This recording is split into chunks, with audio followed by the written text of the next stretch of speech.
जय ओम विष्णुपाद परमहंस परिव्रजकाचार्य अष्टोत्तर श्री श्रीमद श्रील भक्ति संत प्रपाद की जय। अनंत कोटि वैष्णव वृंद की जय। नामाचार्य श्री हरिदास ठाकुर की जय।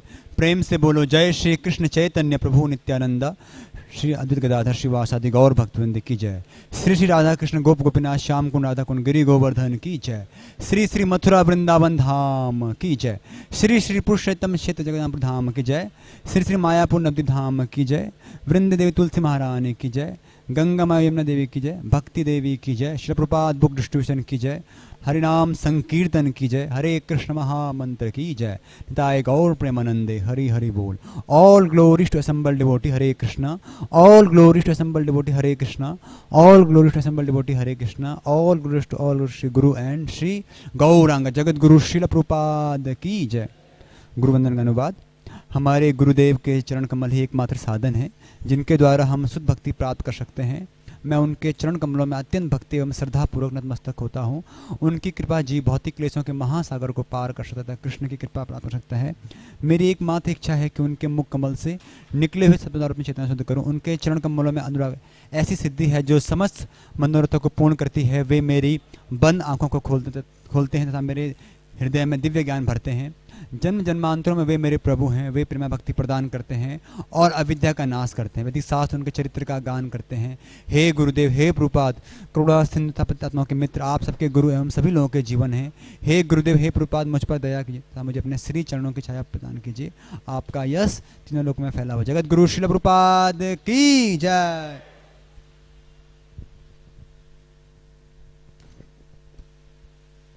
His Grace Bal Mukund Prabhu Ji ki.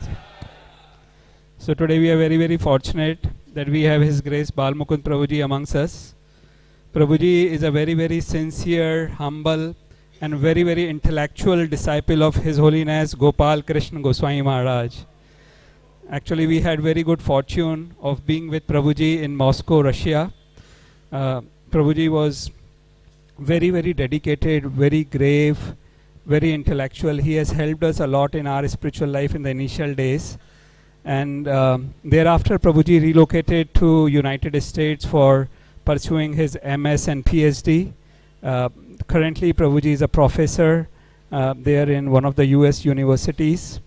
Prabhuji continues to deepen his spiritual life day in, day out. Prabhuji keeps guiding many devotees, many intellectual people in US and across the world. Prabhuji is basically from Nepal.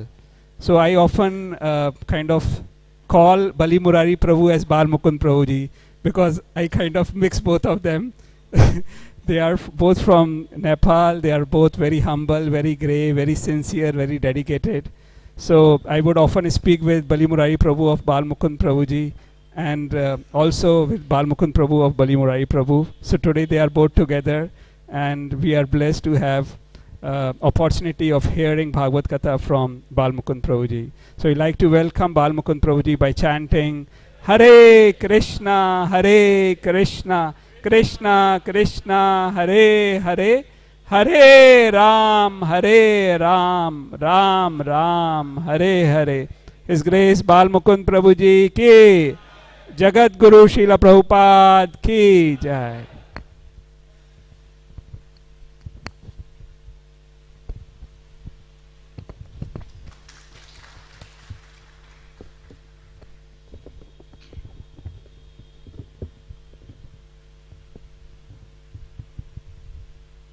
Hare Krishna.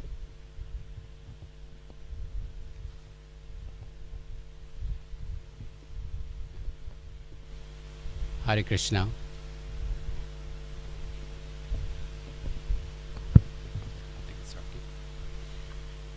Hare Krishna, thank you very much. I would like to first take this opportunity to thank all of you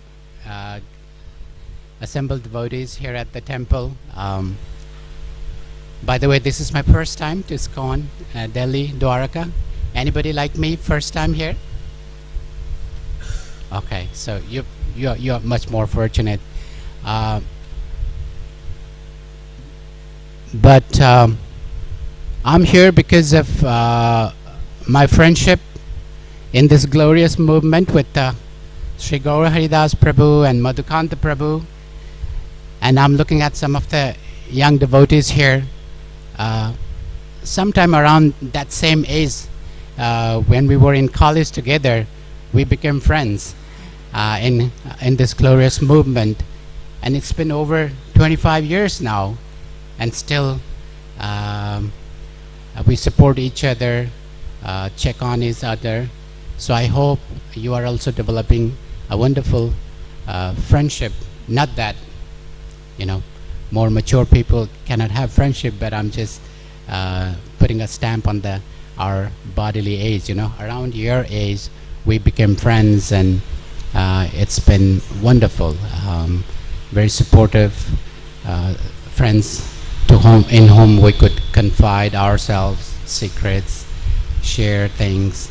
Friend whom we have given our rights to scold us, right? To call us out when we are too much into Maya. So thanks to that wonderful friendship, I had this opportunity to visit this wonderful Dham. So with that, once again, thank you all for assembling here. Please join me in glorifying their lordships in Vrindavan. We'll do a short prayer.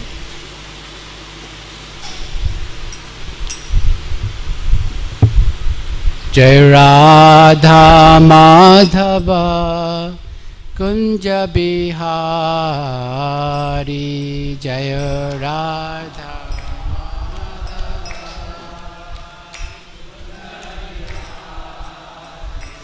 Jai Radha Madhava Kunja Bihari.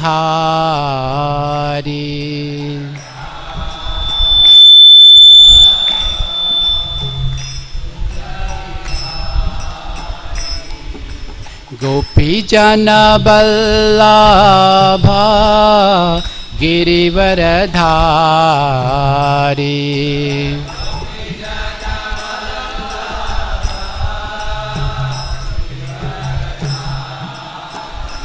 Jaya Gopi Jana Vallabha Girivaradhari.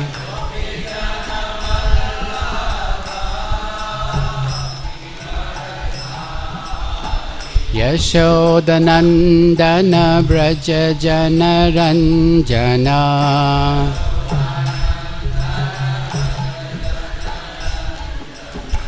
Yashodanandana Braja Jana Ranjana.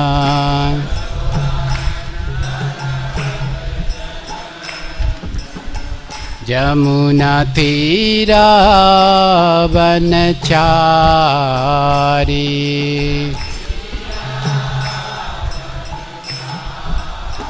Yamuna Tira Vanachari.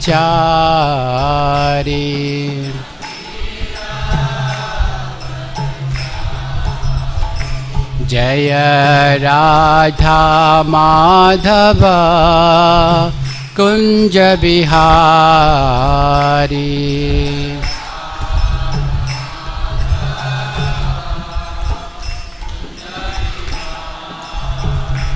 Jaya Radha Madhava Kunja Bihari.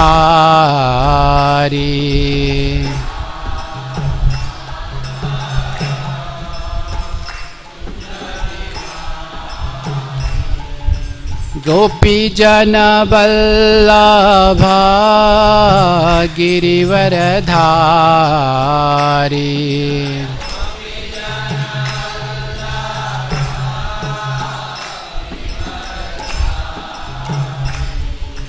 Gopi Jana Vallabha Girivaradhari.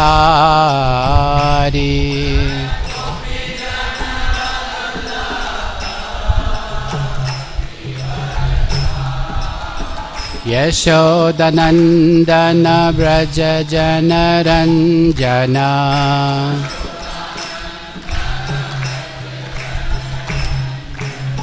Yashodanandana Braja Jana Ranjana.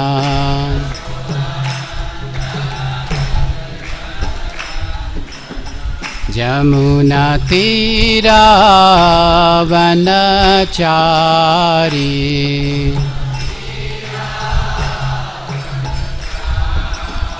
Yamuna tira vanachari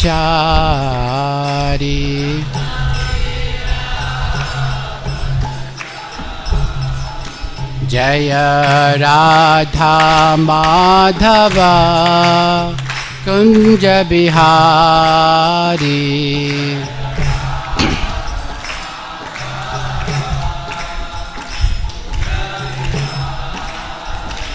Hare Krishna Krishna Krishna Hare Hare Hare Rama Rama Rama Hare Hare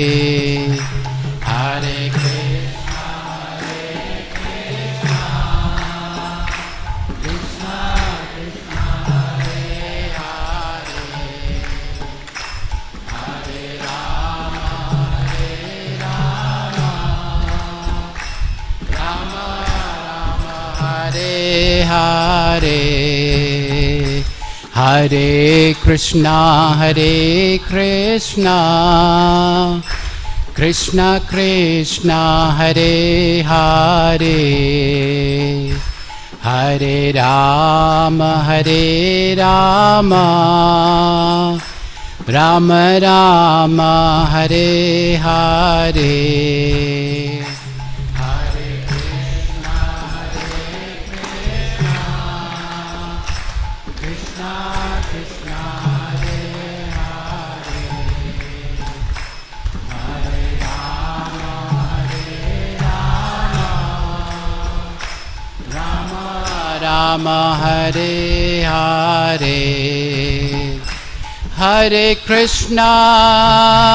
Hare Krishna Krishna Krishna Hare Hare Hare Rama Rama Rama Hare Hare Hare Krishna Krishna Krishna Hare Hare Hare Rama Rama Rama Hare Hare Jaya Prabhupada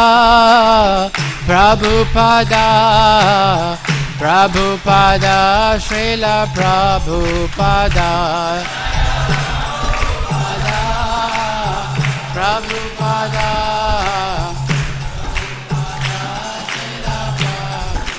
Jaya Guru Deva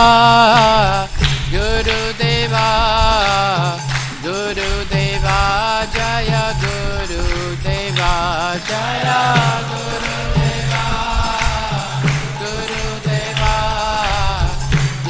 Deva Jaya Guru Nitai Gaura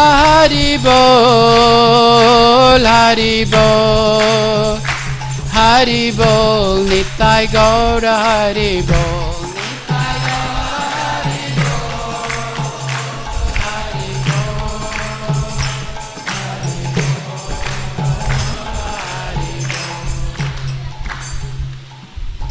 Srila Prabhupada ki jai, Shri Grantharaj Srimad Bhagavatam ki jai.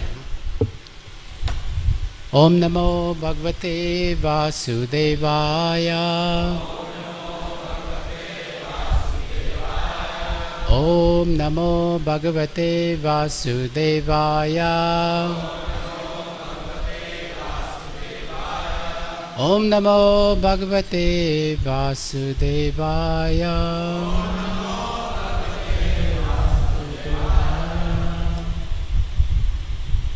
So today we are reading from Srimad Bhagavatam, Canto 3, Chapter 31, text number 44. Please repeat after me. Jivo hyasanugo deho, jivo hyasan bhutendriya manomaya tannirodhosya maranam abhirbhavastu sambhava. Jivo hyasanugo deho, bhutendriya manomaya tannirodhosya maranam avirbhavastu sambhava. Anybody wants to lead the chanting?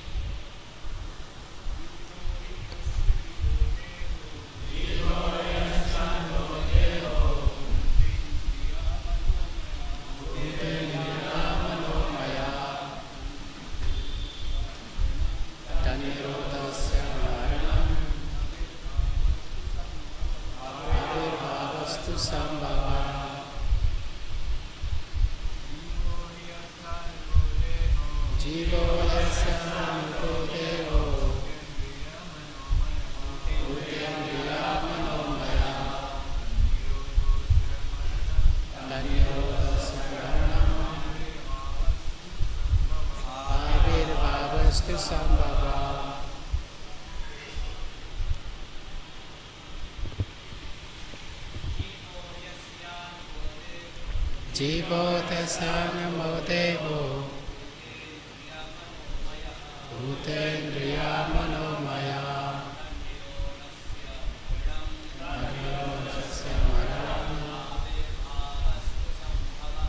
abhirbhavastu sambhava. Jivo hyasanugo devo, bhutendriya manomaya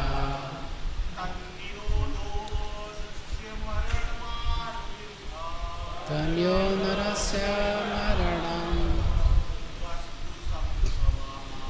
abhirbhavastu sambhava. Mataji. Jivo hyasanugo devo, bhutendriya manomaya tannirodhosya abhirbhavastu sambhava. Jivo hyasanugo devo, bhutendriya manomaya tannirodhosya maranam abhirbhavastu sambhava. Jiva, the living entity. He, indeed. Asya, of him. Anuga, suitable. Deha, body. Bhuta, gross material elements. Indriya, senses. Manaha, mind. Maya, made of. Tat, of the body. Nirodha, destruction. Asya, of the living entity. Maranam, death. Avirbhava, manifestation.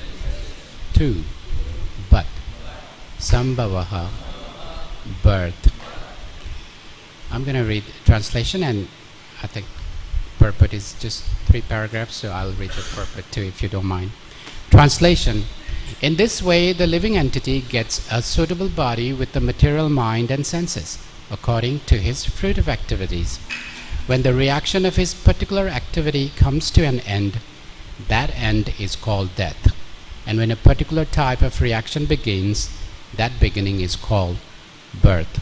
Purport by Srila Prabhupada. From time immemorial, the living entity travels in the different species of life and the different planets almost perpetually. This process is explained in Bhagavad Gita. Brahmayan sarvabhutani yantrarudhani mayaya. Under the spell of Maya, everyone is wandering throughout the universe on the carriers of the body offered by the material energy. Materialistic life involves a series of actions and reactions. It is a long film spool of actions and reactions, and one lifespan is just a flash in such a reactionary show. When a child is born, it is to be understood that his particular type of body is the beginning of another set of activities. And when an old man dies, it is to be understood that one set of reactionary activities is finished. We can see that because of different reactionary activities, one man is born in a rich family and another is born in a poor family, although both of them are born in the same place at the same moment and in the same atmosphere. One who is carrying pious activity with him is given a chance to take his birth in a rich or pious family, and one who is carrying impious activity is given a chance to take birth in a lower, poor family. The change of body makes a change to a different field of activities. Similarly, when the body of the boy changes into that of a youth, the boy's activities change into youthful activities. It is clear that a particular body is given to the living entity for a particular type of activity. This process is going on perpetually from a time which is impossible to trace out. Vaishnava poets say, therefore, anadi karma phale, which means that these actions and reactions of one's activity cannot be traced, for they may even continue from the last millennium of Brahma's birth to the next millennium.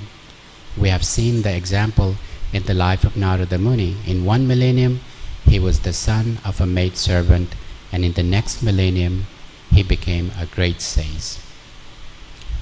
Om Ajnana Timirandasya Jnananjana Salakaya Chakshurunmilitamena Tasmai Sri Gurove Namaha Mukam Karoti Vachalam Pangolangayate Girim Yat Kripa Tamaham Bande Sri Gurum Dinatarinam Paramananda Madhavam Sri Chaitaneshwaram Pancha Tattvatmakam Krishna Bhakta Rupa Sarupakam Bhakta Aktam Bhaktinam Namami Bhakta Shaktikam Vancha Kalpatarubhyascha Kripa Sindhuvescha Patitanam Pavnivyo Vaishnavevyo Namo Namaha.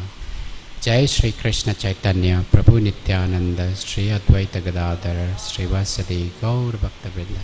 Hare Krishna Krishna Krishna Hare Hare Hare Rama Rama Rama Hare Hare. So in this chapter titled The Movements of Living Entities, Lord Kapila has been explaining how we take birth in this material body. After explaining, apparently it seems like we were more intelligent when we were in the womb of our mothers, right? They are given prayers early on in this chapter where a child in the womb is praying to the Lord. This is very miserable, right? Please let me out and I'll always remember. You can hear me okay? Okay. Oh, fine. So the child is praying, which we sometimes forget to do on our adult body. While in the womb, a child seems to be pretty awakened. A child seems to know his true nature of his being, and he's praying to the real Lord, right? Please help me out. And that reminds me, I have a book called somebody else's book. I have a copy. It's called What I Need to Learn, I Learned in Kindergarten. That's the title of the book. What I Need to Learn, I Learned in Kindergarten. So apparently, just like Kapila Dev is explaining here, even in the material progression of our life, when we were small, when we were in the kindergarten, we learned some really nice civil way of living. Don't take other stuff, don't push around, right? Say, excuse me, please, thank you, right?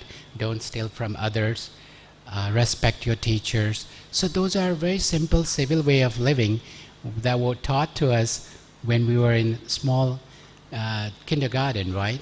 And then as we grow up, Kapila Dev also explains, as a child grows up, parents have no clue why the child is crying, what he is crying for, and he gets more mad, he gets more angry, and then what? Bhaya, Raga, Krodha, he gets angrier, he gets greedy, he realizes I have to figure my own way out to enjoy this life, right? So he gets very egoistic. And same way, just like that kindergarten book is saying, as we grow up, cutthroat competition, there is a career fight going on, right? It's a zero-sum game in the material world. If somebody else just get the job, then I'm not getting that job, right? So it's a competition out there, and we learn those simple things that we learn. We forget those simple things that we learn in our childhood, just like we forget everything that we understood while we were in the womb of our mothers. And it's something like post-stress traumatic disorder, right? When we were brought out to this world, we just forgot everything and got into our fruitive activities. So we'll discuss here how this particular verse is describing the perpetual nature of this samskara, right? How we took birth in this body, we create some more karma while we are in this body and generate another body for the next life. And this cycle has been going on forever, pretty much forever, right? There's no beginning, there's no end, nitya baddha. And counter to this samsara chakra, which is we are evolving, revolving all the time, counter to that chakra, there's another chakra Lord Krishna explains in Bhagavad Gita in chapter 3, I assume, where Krishna is explaining that he gives the Vedic principles. Once we on this earth follow the Vedic rules and principles, the nature collaborates, cooperates with us, gives us timely rain, sunlight, which allows us to have all the bountiful produces, and that sustains our life, right? It's a yajna chakra. We get the Vedas, we follow the instructions given in the Vedas, nature cooperates with us, we get what we need for our sustenance. Only one catch there is, if we forget to offer all this bountiful produce back to the Lord before we accept it as a prasadam, then we continue in our samsara chakra, right?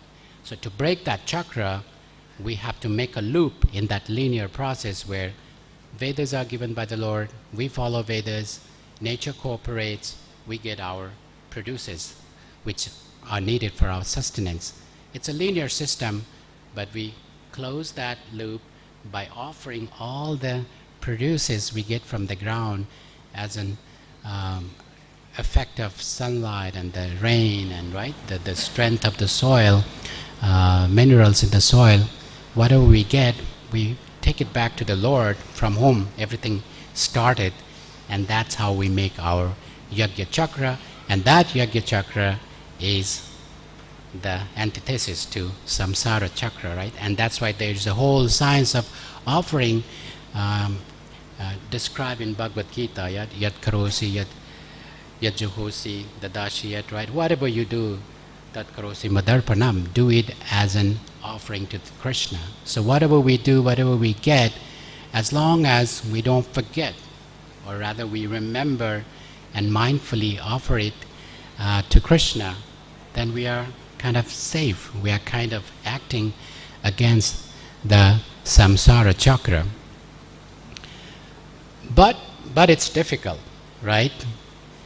The way Kapila Muni explained how we got into this body, it's very complicating. It's pretty, so much has been done unto us by the material energy that impossible thing has already happened, and that is somehow soul has been very intensely, very intricately connected to the material energy. Soul, which is totally different by nature from matter, is now put together very strongly with the strongest possible glue. And because of that, now it's pretty hard how to get away from samsara chakra. Pretty much it's impossible, right? It's pretty much impossible. It's given as we take the birth, we start with misidentification of this body as being ourself. So we do feel, we do really act as if we are this body. So our identity is completely trusted upon this being, this body. But gladly for us, fortunately for us, we sit in the classes like this, we listen to devotees, we hear from Bhagavatams, and Prahlad Maharaj, he explains how to disentangle ourselves from this misconception of being the body. First thing we have to realize that unlike any other study in this world, the study of soul, the study of finding our true nature is the most difficult. Why? Because unlike any other studies, here subject is also yourself and the object of study is also yourself, right? You are trying to find out about Atma and you yourself are Atma, right? So it's hard. It's hard when the object and subject are the same. So how do I find out myself? Kind of a, for an outer world, it's kind of a too sort of a crazy idea, right? Why do you have to find out yourself? This is Jagannath Baldev Sutramai ki jai. Sisi Radha Dwarkadis, Rukmini Dwarkadis ki jai, Shashikaunitai ki jai. So first thing, we have to acknowledge that we are up to pretty much the most difficult thing we will ever do in this being, which is finding out about ourselves. So some of the things I'm gonna share here might come out as my speculation. So a small disclaimer that when we listen from devotees, I was sharing with some of our devotee friends yesterday too, that when we listen from devotees, there will be two sorts of messages. One would be absolute message, right? There is no compromise on it. It applies to everybody, anytime, everywhere. Absolute knowledge. Chant Hare Krishna, right? There is no but and if and, right? But then another sort of information you may hear from devotees, especially from a person like me who has a little bit speculative mind, will be a relative truth. Knowledge might be applicable depending on your circumstances, your situations, personality. So some of the things I'll share here, since devotees are very, very geared towards getting directly into loving, unadulterated, unmotivated devotional service, when we talk about Atma, Atmagyan, self-realization, it will sound impersonalistic take on Bhagavatam. So it might be speculative, but take it with your critical mindset, you know. Don't agree with me. So rather try to later challenge me or argue with me at the end. So Prahlad Maharaj, so before we go to Prahlad Maharaj, the first thing is it's very hard job we have in front of us. We have to understand ourselves. And Prabhupada says, Brahmayan sarvabhutani yantra rudhani mayaya. But our constitution, we are set in such a way that we are in this body, this yantra, which is all the time what? Manerathe nasati tavato bahi. We are on this body and the mental platform which is geared only towards taking us outside, right? Davato, not just outside, like rushing us outside to this asat world. So whole our bodily arrangement is set for us to just look outside. But the topic of study here is study myself. So a lot of internalization has to happen. A lot of checking ourselves on the mirror has to happen, right? Where my whole body is geared towards outside. So now let's take some help from Prahlad Maharaj. Prahlad Maharaj says to his classmates, right, that it is hard to understand your true nature Just like it is hard to see the air. We are surrounded by the air, but can you prove it? Can you show it to me? Like somebody will say to you, right, during your preaching, can you show me the God? Then I will accept him, right?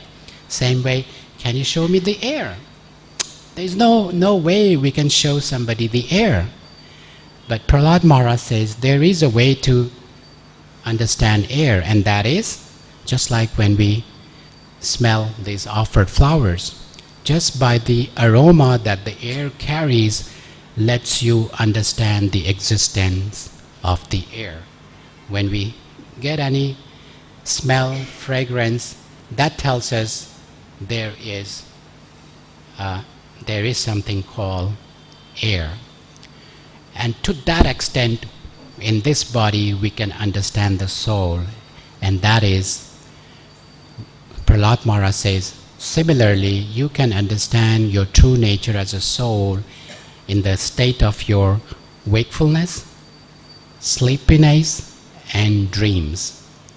Okay, now begins my speculation. So I try to understand, what does that mean? How can I understand I'm a soul in my state of wakefulness, sleepiness and dreaminess?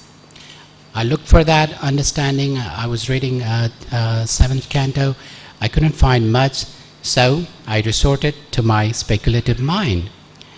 And also I'll share with you one small experience I learned in Moscow. When we were in Moscow, one of our Bhagavatam lecturer, he was something on the same line. He was trying to explain how you can understand you are not the body. So this will be something, especially for children, don't try it at home. And adults, if you try it at your own risk. I tried it and something happened, so I'll share that experience. So that Prabhuji told in the Bhagavatam class that tonight, when you go to sleep, see, Prahlad Maharaj already told, you can know your soul in your wakefulness, in your sleepiness and dreaminess. So that Prabhuji says, when you go to sleep at night, tell your mind, this is something called Memorex, mind power system. Tell your mind that tomorrow morning when I wake up, I'll wake up, but I want to open my eyes. Okay? You tell your mind several times, I'm going to wake up, but I'll keep my eyes closed. And then I'll check myself from outside. I'll wake up, eyes closed, and I'll just get out of my body and check me out. Simple instruction, but I was so excited, right? I need to figure this out, that I'm a soul, and I did that. I woke up. You remember those some of the mornings when you wake up, but lids are still glued. You haven't opened your eyes yet, but you woke up. Not by alarm or nothing like that. On your own, you are fresh, you woke up, but eyes are still closed. I hope some of you had that experience. So that morning I wake up, eyes closed, I'm fresh awake. I remember the instruction from the previous morning, and I said, let me look at myself. And then what I say? I see my dead body, and I wake up panting heavily. So whatever happened, but I saw it. I saw the dead body, right?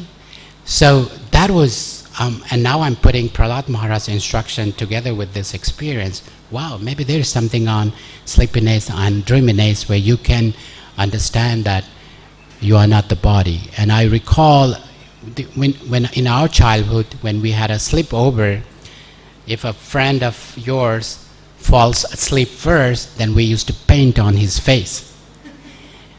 And then parents in that particular house would see it and scold us. You don't do that, because when soul returns after his sleep, he may not recognize the body, right? And may not come back. So we were scolded very heavily. So something there with sleepiness and dreaminess. I have heard some very, very elevated devotees, maybe some of yourself who are very, very elevated.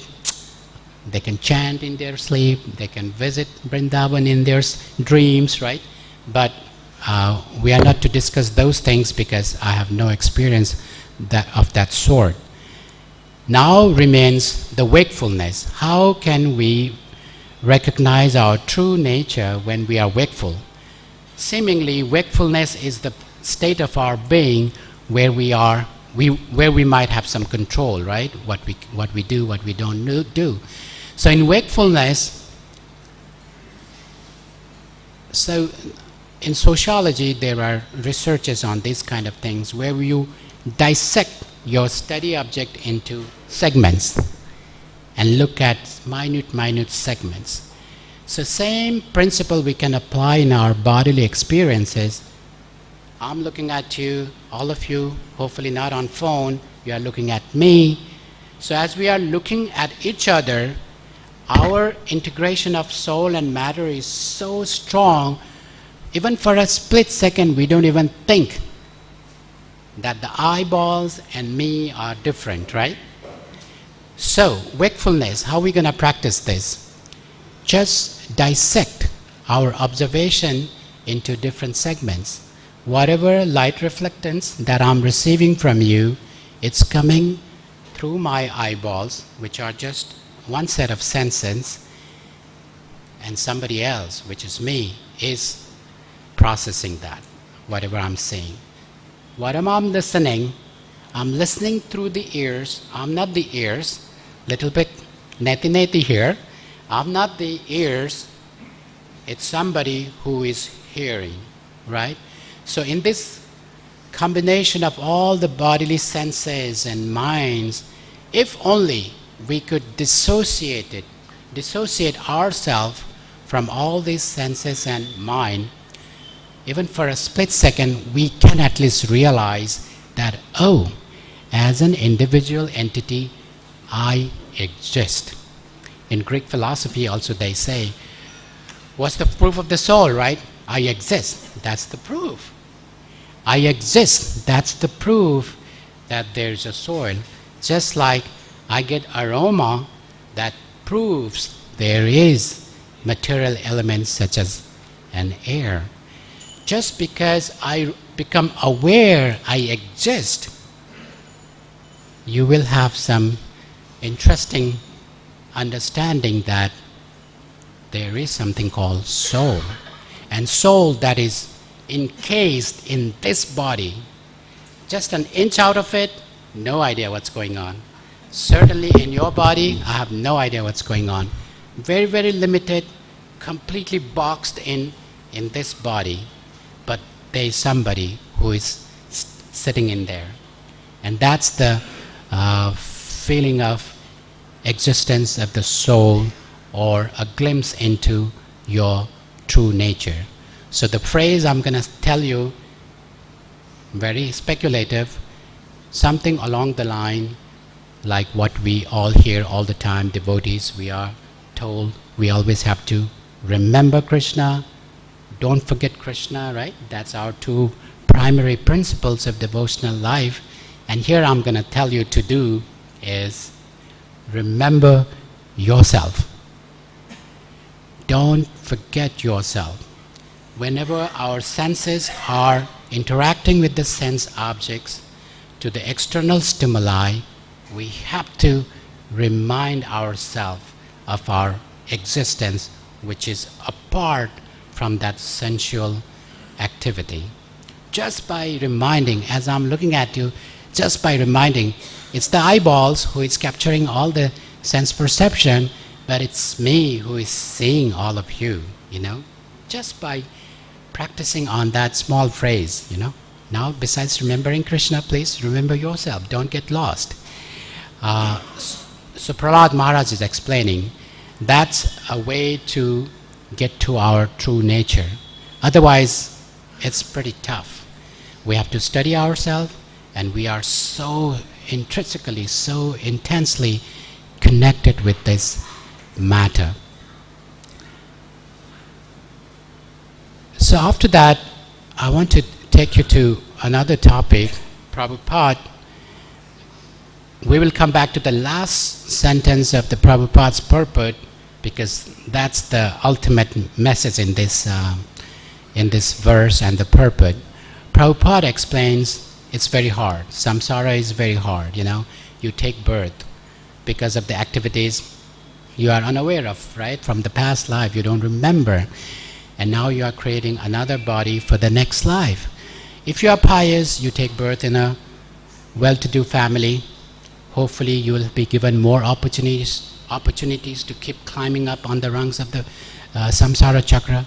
But if you are born because of the impious activities in the past, you take birth in a very lowly family. And most likely in the lowly family, less opportunities, less options, most likely you'll keep rolling down the hill in the samsara chakra. So only if there was only the principle of samsara, we were all doomed. Because to go and get elevated in samsara is very difficult. Even let's say you're pious, you got a birth in a pious, well-to-do family this life, but very likely, right, we will fall down again, Let's say you will again make a progress, but it takes one accident, it takes one life to do wrong, impious activities, and you fall down in this samsara chakra, right? How Krishna explains, in explaining the samsara chakra, dhyayato visayan pumsa, right? There's a nice cycle explained in chapter 2, I believe, dhyayato visayan pumsa, sangateshu pajayate, sangat sanjayate kama, kamat krodha vijayate. It's given. You come to this world, even you are innocent as a small child, just by observing the toy the other children got, right? Something else others have. Just by looking at it, you develop the attachment to the same toy, to the same thing, to the same job, and then desire, lusty desire arises. With the lusty desire, only two things can happen. If you fulfill the lusty desire, will you be satiated? No, you get greedier, right? And if it's not fulfilled, krodha, you get angry. Krodhat bhavati sammoha, sammoha smriti vibhramaha. And when we have anger, we get into delusion, which covers our all good memories. Something like in our ISKCON Youth Forum in Moscow, right? We made beautiful memories we were sharing yesterday. Even devotional memories might be forgotten, right? Under delusion. How many times we hear devotees come, practice, get stronger, and then boom, one small accident and gone, right? So, krodhat bhavati sammoha sammoha smriti vibhramaha. You can forget everything. One brahmachari, nowadays social media wisdom, right? You get a lot of social media reels and short videos. In one video, I saw a brahmachari was explaining that the day when he learned Bhagavad Gita sloka where Krishna says, right, Mata smritir jnanam apohanam cha, I give you the remembrance, the forgetfulness, the knowledge. He got a doubt. Okay, Krishna gives me knowledge, understood. Remembrance, yes, Krishna helps me to remember himself. But how can Krishna make me forget things, right? He thought, just, question arose in his mind, and he went to sleep. And next morning he wakes up after certain activities. He goes to his cell phone and he forgets his PIN code, the cell phone code, and do whatever. He cannot remember. Normally those are the 4 or 5 number code which you will never forget, right? It's something like your date of birth or something very close to you that very easy for you to remember. That Prabhuji really couldn't open his phone. He had to take it to the phone service place to unlock it. And he got so convinced Krishna can make you forget things too. So smriti brahmsat buddhinaso. Once you forget things, intelligence is what controls it. You can use it for wrong things too. Buddhinasho buddhinashat pranashyati, and then you just falls deep into the whirlpool of this samsara. So samsara is pretty tough. And the way it's set is also not very perfect, pious life after pious life to keep climbing up, and one mistake, it's like a snake and ladder game, right? Down to the beginning, and so there's no way out. And in the Western world, this is a very hot topic of discussion. It's a discussion over equity, you know. Does everybody in society have equal access to opportunity? Most likely not, right? That's why rich gets richer, poor gets poorer, right? Because the society is set in such a way that poor people has less opportunity. Because of that, they will do poor things and they go down, down, down. And rich people, they are born in a rich family, they go to a better school, better opportunities, more options in career, they keep climbing. So if you look at samsara chakra, it's also set in that way, very inequitable. Once you are down, you are downtrodden. Once you climb, hopefully you can climb, but still you make one mistake and very unforgiving. You start from the beginning. So there is no equity, there is no hope in samsara chakra. Just by the power of your piety, there is no way. That's why, you know, obviously we are called Nityabaddhas. Pretty much we are stuck here. So what's the way out? I had a interview. I was interviewing two potential students. One was from a very well-to-do family, you know, went to good school, private school, strong English, very confident, ready for a job. Another is from a poor family, went to public school, English is poor, less confident, very doubtful of herself, right? Now who do you pick for the job? The best candidate? That's how it works, right? You pick the best candidate. But since I was reading Bhagavatam on this particular topic, I felt sorry for the poor child. The person who is born in a poor family, he goes to a poor school, he has a weak teachers to begin with, he has less opportunities. When summer vacation comes, parents cannot afford to send him to some camps, whereas in contrast, the rich kid go to rich school, good, well-paid teachers, excited teachers, right? Summertime, he vacations internationally, he goes to math camps, and he's growing, right? And then over time, the poor kid, nobody gives him a break, nobody picks him up, there's no way for him to get out of that gutter. And the rich kid keeps getting better. And that's where I got one reflection, which devotees have to be really careful. We've been friends for over 25 years. There will come a time when you will realize, only if I had been taking all the opportunities Krishna and devotees provided me to improve my devotional life and keep progressing, where would I have been, right? I climb, I step down, you know. It's like we take one step, Krishna takes 10 steps, but we take one step forward, 10 steps backwards, right? Another 2 steps forward, 20 steps backward. But just think about it, just like this rich kid who is grown with everything given, as he builds on all the opportunities he gets, over 5-10 years, by the time they both are ready to go to college, this kid is confident, skilled, ready to take on any world challenges, right?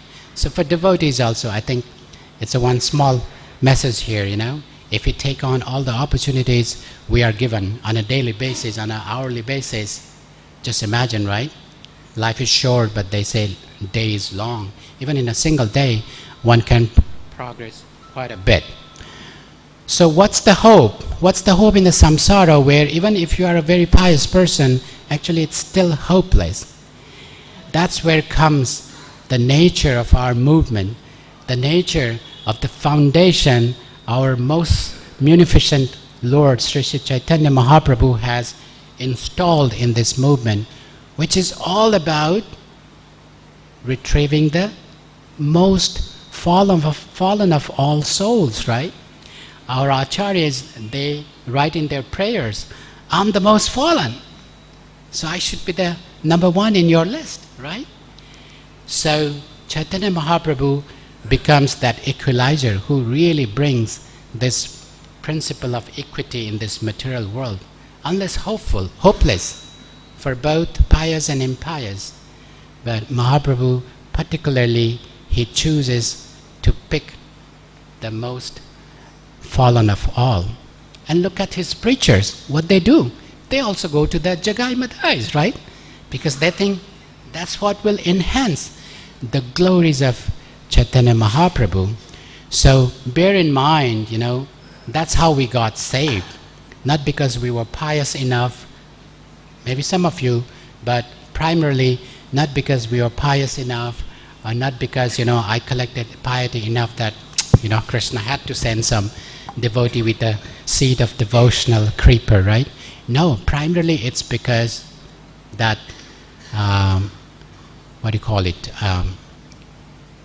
that mercy with any reason, any plausible reason behind, just because he is so merciful.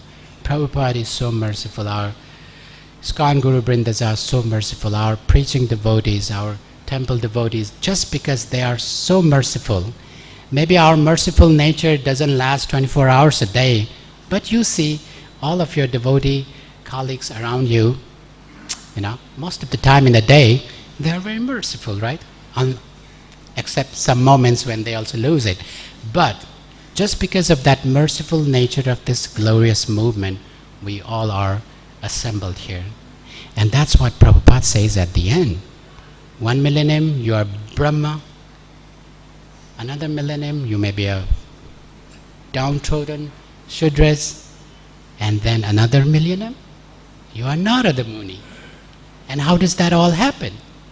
It's all by mercy of devotees who never get tired by chanting the glories of the Lord and His holy names.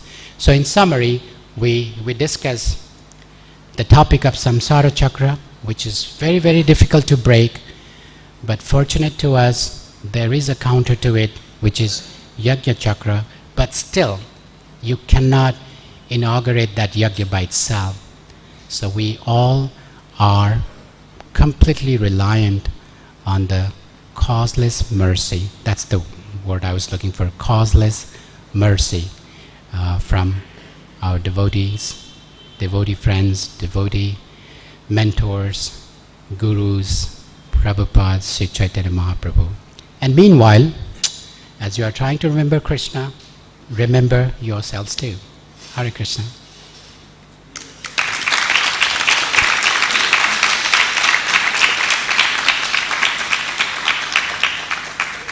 Okay, we are right on time, 9 o'clock. Any question, any disagreement? It will be fun.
Yeah, thank you for the question. If I heard it properly, the second question is the easy. Yes, you are completely right.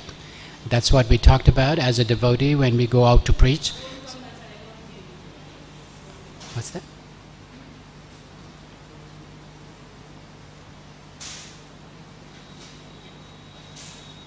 So the second question, even as a devotee, or probably our real status is as an aspiring devotees, we do get also sometimes selective when we go for preaching effort, or when we pick and choose our services, right? you know. So that's the whole point. We should be more equitable, meaning any services is a service. Preaching to any group of people is a preaching, and rightfully, as you said, those who are most downtrodden, probably they need more help, and most probably that's where the mercy and your effort will fructify the results faster and bigger and better. Because a person is a millionaire, you add another 1,000, doesn't add up much. A person is a beggar, 1,000 will add a lot to his fortune. So in the second question, you're right. That's the whole idea, being a little bit mindful as we preach, as we do our services, to be mindful of people who are not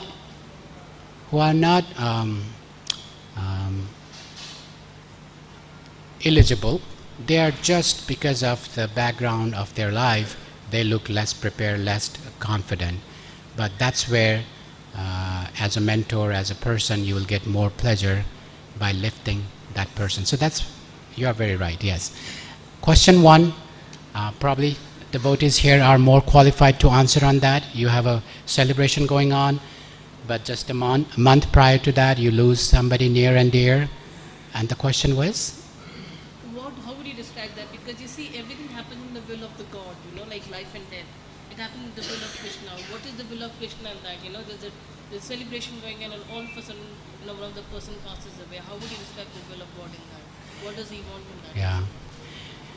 Yeah, I think that's an easy way to confuse yourself, to look for Krishna's will. I always tell people, don't get into minds of others, trying to understand why this Prabhu is staring at me now, right? I don't know.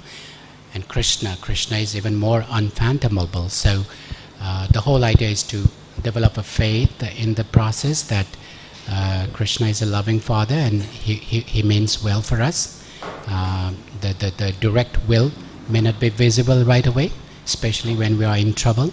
It's hard to see the benefit behind the troubles that has arisen in life. But like Mata Kunti prayed, right? Apparently when it's hard, that's when you are actually more blessed with the memory of Krishna. Once everything is materially fulfilled for a given stretch of time, actually that's when it's actually more difficult. So yeah, I wouldn't get into Krishna's will, but just I would have a faith that, Krishna has nothing to do with our passing away. It's just a part of a samsara chakra. We got into the game where, what they say, life is so risky, nobody will come out alive, right? So we are in that game. So Krishna may not even be closely connected to that phenomena in our life yet.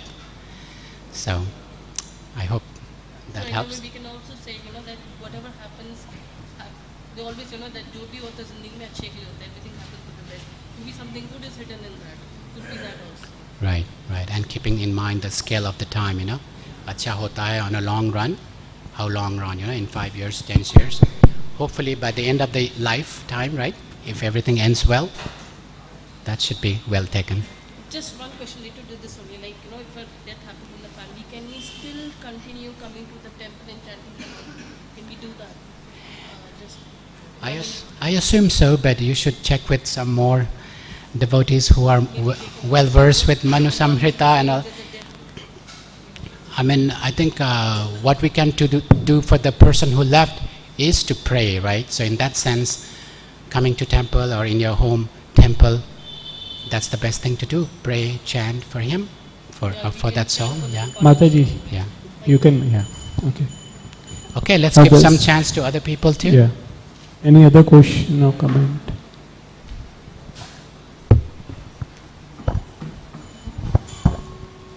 Hare Krishna, Prabhuji. Thank you very much, Prabhuji. It was so, deep, taking us deep inside, and the fact which actually helps us to prevent ourselves and grow in Krishna consciousness. So, all the time when we hear this, it becomes very clear that when we identify ourselves with our real identity, that is the only solution we have, because that will give us impetus to do what actually is right and to refrain from the things which we are not supposed to do. So every time when we hear, so for some time we feel its importance is too high, but most of the time we are so engrossed in our false identity that we tend to even try to work on it. Right. Anything following to that? Or? So how to rectify it? Right. So remembering yourself, that can be a very important tool for you when you go out to preach, because nowadays everybody's about mindfulness, right? Have you heard that, right? Meditation. People talk about meditation, being mindful. In corporate worlds, they hire, monks to come and tell them how to be mindful, because everybody knows even materially your output is much more enhanced when you are very mindful of what you do. So in that sense, that's what I'm telling. Even for us as aspiring devotees, mindfulness is an important tool. And neti mindfulness, it's not that we don't take this teaching or that teaching, right? For devotees, tena prakarena, right? Whatever it takes to keep my Krishna consciousness alive and progress. So that's what I'm telling, just reminding yourself of your existence once in a while, every day, will alert you that, you cannot just forget yourself.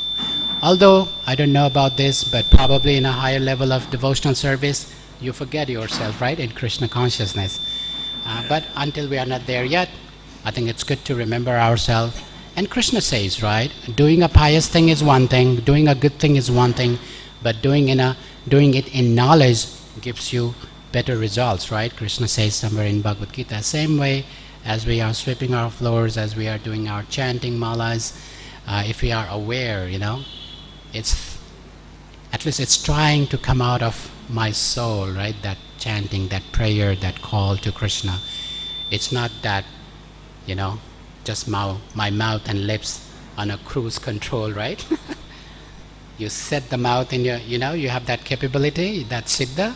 You can set your mouth in a cruise control and it will keep doing Hare Krishna, and you can, scroll your phone, look around. So you have that siddha. So we don't want that. We want to dissociate ourselves from the lips and tongues. These are just the senses that I'm using. But who is chanting is somebody else. I don't know, but he's somewhere inside, but not here, right? Hopefully Krishna will come there, but not me, right? I'm somewhere in.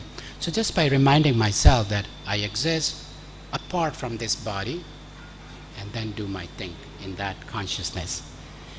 And you'll be surprised how often we can do that. We are always in this quagmire of material existence. We always forget about ourselves. And probably it will go hand in hand, when Krishna, Son of Krishna arises, you will see yourself same way, when you see yourself, hopefully that also helps you to see the sun, right? How often you go out and check the sun? No, you forget, right? So just trying to remember your own existence will help you to get closer to your true nature.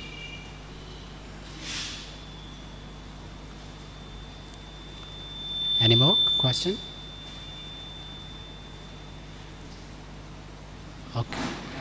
Okay, then thank you.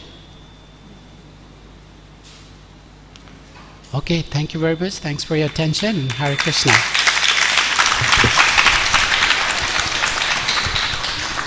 His Grace Bal Mukund Prabhu Ji ki Jai.